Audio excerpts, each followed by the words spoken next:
All right. So what's up, guys? David Wolf here. It's been a long time since I've done any video, kind of doing a review on anything, and I've gotten to the point where I really don't need much, and so I don't buy too much new stuff that's out there. Some things were given to me, which is great because I'm able to promote them. But one of my sponsors on Our Paramotor Nation is Paraswag USA, and I got to thinking about it that I've never bought anything from Paraswag, although they've got some great stuff.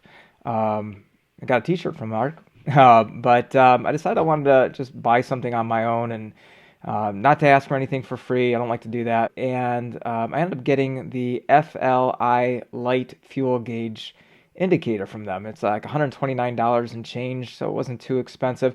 One of the biggest things, I guess, or fears that I have when I'm flying is just running out of fuel. And I just always have this anxiety. Even if I'm at anywhere from a quarter of a tank to a half a tank, I have this anxiety like, oh, what if I run out of fuel? Where am I at? This, that, and the other.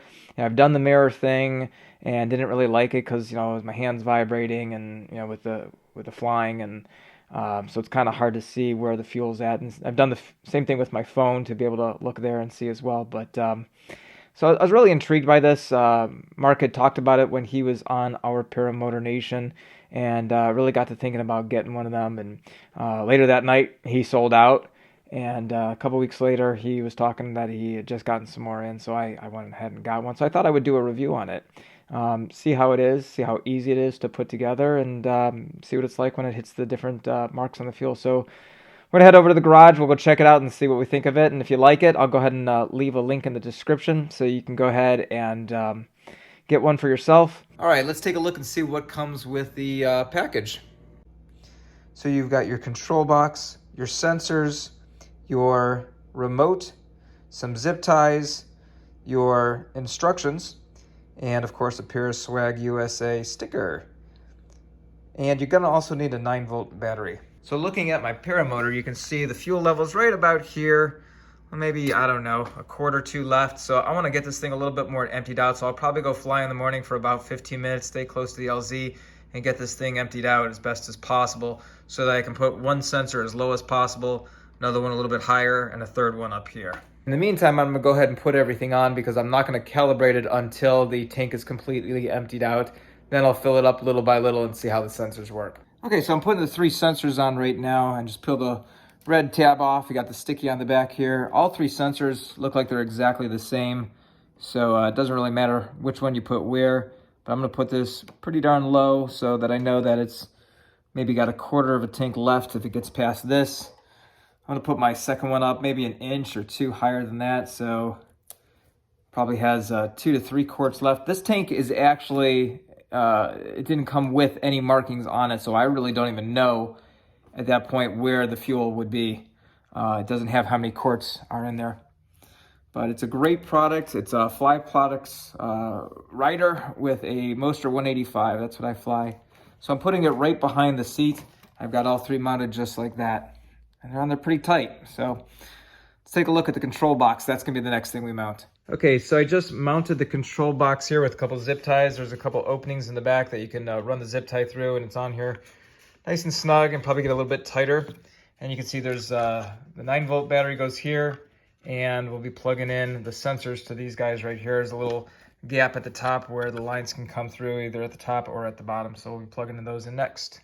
Okay, so the sensors are all plugged in. They have numbers on them. So number 1 goes to the lowest sensor, number 2 to the middle, number 3 to the top. So now we're going to attach the remote cable and we're going to run that up to the throttle because that's kind of where I wanted to put it. But let's see if it gets there. Remember, I not only foot launch this, I also use this on my trike too. So my harness goes on and off as well, depending on how I'm flying it. So we'll take a look. Look at poor Ruby here. She got fixed today. Hi, baby. She's so miserable. Are you miserable? Yes, you are. Hey, baby. You look cute with the donut. Love you. All right, she's pissed at me. Okay, so on the remote here, I've got a zip tie at the top, a zip tie at the bottom. This is right at the kind of the inside of my throttle. When I push the button, you see some lights will flash there. We'll figure that out tomorrow.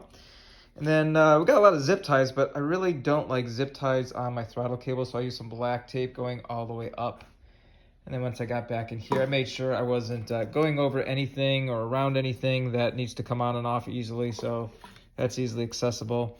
I like to keep my just everything in order, nice and clean, zip tied up here, cut off the extra pieces.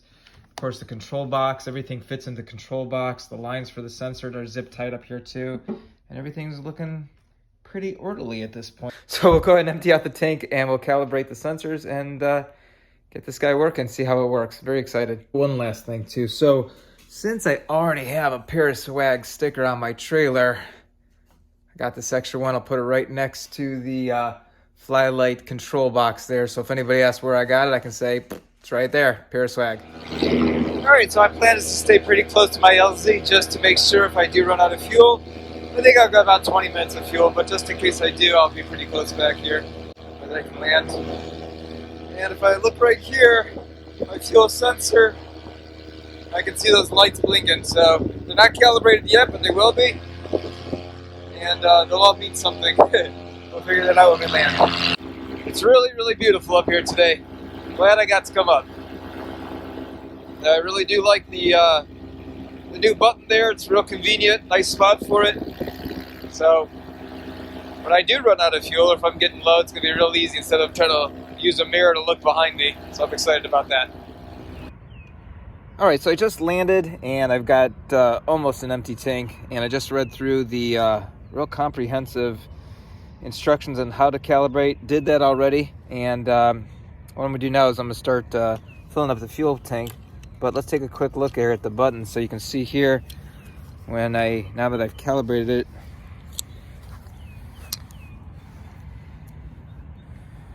I push and hold the button and it'll start blinking red, which means it's below the sensor number 1, which is the lowest one, which means I need to get down to the ground because I'm pretty much out of fuel.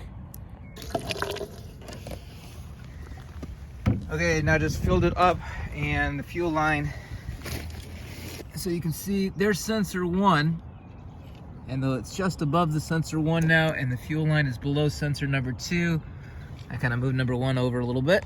So now when I hit the button, it's gonna go to white, blue, red, and now it's just red, it's not blinking. So the next step is to get it between sensor number 2 and sensor number 3.